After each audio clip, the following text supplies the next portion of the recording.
There's a war going on between common sense and crazy. Transgender men using girls' bathrooms, destroying women's sports. A Supreme Court nominee who can't define a woman. Now here in Alabama, we've chartered the first transgender school in the South using millions of your tax dollars. The faculty put on a drag show for the children. That's not education. It's exploitation. It's got to stop.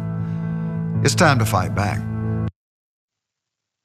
Alabama gubernatorial candidate Tim James released that ad targeting a specific school in the state, one that is an LGBTQ acceptance school, or at least not gonna go after the kids. So of course, when it comes to anyone that's accepting kids, a Republican candidate for governor down there in Alabama has to be the one to be like, you know what?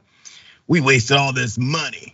Don't you hate these people? They're destroying kids. I mean, it's the same line we've seen over and over and over again. But what he was effective in doing was getting people to put their eyes and ears on this particular school, and also them having to beef up some security, obviously because of the response that comes from things like this. So Magic City Acceptance Academy is the school, and Michael Wilson, who's the principal of that academy, said on Wednesday that the TV ad running in support of Republican Governor hopeful Tim James, it's scaring the hell out of our kids, and he's calling for it to be removed.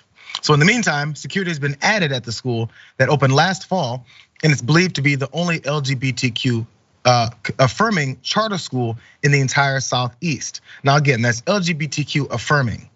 A lot of assumptions will be made about what that means. So they push those things as well. But the founding principal of the school, again, who pointed that out, he did talk about the mission of the school to clear up some things about exactly what happens there. Watch. The idea of being who we are and being where we are in this space and time, it is saying something to those around us that if this many students, in our inaugural year, 230 students, if this many students are not succeeding in the learning environments from which they came, somebody's doing something wrong. Because education, the right to an education is a civil right. It's a right that everyone has. And if we're not meeting the needs of all of our students, then we need to try harder, we need to do better, where we can grow and change and learn together about being human beings in one space and being different in opinion, different in how we identify, different in how you see us in the color of our skin, but we can all be together. Seems like such a hateful school, an all-inclusive school that's that's LGBTQ affirming, but not exclusionary, because that was part of some of the misconceptions about it. So he went on to say also, that same founder and principal of that school, the Tim James ad is nothing short of an ad of an adult bullying children, is what he said. And that school has approximately 240 students, grades 6 through 12. And he says it's causing more anxiety. You're talking about kids who are 4 times more likely than their straight counterparts with suicide ideation. So there was one other person that did push back on this. Her name is, she's Patricia Todd, and she's the Democratic Party vice chair down there in the state. And she talked about the dangers of this and how potentially unhinged supporters or voters or people who are just bigots down there may then want to respond. Tim James responded to that pushback and said this: "We find it unconscionable to use the concept of protecting kids as an opportunity to expose them to drag queen shows and normalize perversion." That's what the campaign said.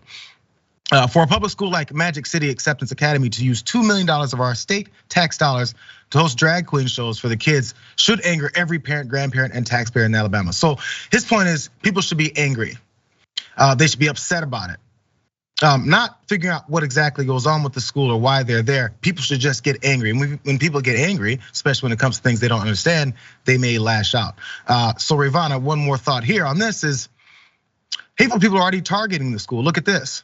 We've had this is what the school official did say.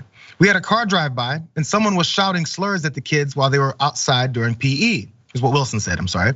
Another occurrence is that we had a man and a woman drive a car into the parking lot at the end of the building, and the lady got out and walked toward a picnic table where the students were eating lunch.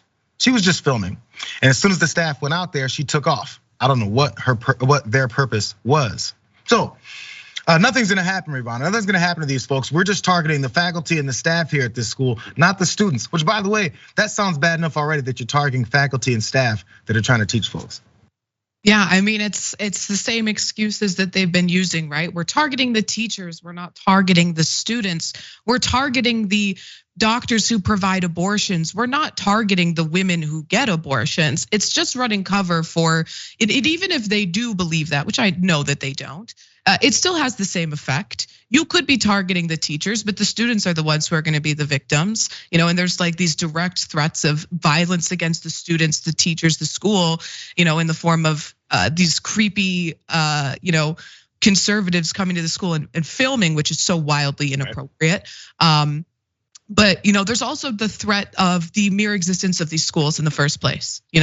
Like you read there, queer and trans children are more likely to have suicide ideations. They're more likely to be bullied in school. They're more likely to be kicked out of their homes. These are kids who have a rough go of it, get the crap bullied out of them in school. And here is a school that could be a safe haven for them, where that type of attitude is not tolerated, where they can feel free to express themselves, and essentially live a healthy childhood and get a healthy education where they're not in fear of being attacked for their identity. And so the ads like this, attacks like this, aren't just attacking the children in the school now, they're attacking just the existence of these schools, and it's horrifying and needs to stop. But also, I just want to say, Leah Thomas is their example for the, trans women are ruining women's sports because they can't find another trans woman who has won in women's sports. She's always she's the face of it, the butt of, or the, she's getting the brunt of these attacks because it's just not happening. It's fake. She won one event and now she's a villain to them. And they never mentioned that she lost other events during that time, that she's lost other races. But because she won that one time, she's gonna be the victim of all of their ire, and it's disgusting. And she's so brave and needs so much support. She's destroyed all of sports for that one victory. I want to get this one line, it's graphic 8, you guys, because in case some people are like, yeah, what about that drag show? That's a little inappropriate for children, right? And maybe that crosses your mind. I understand that thought process because maybe you don't understand. I get it, cool. But this is what the principal also did say about that.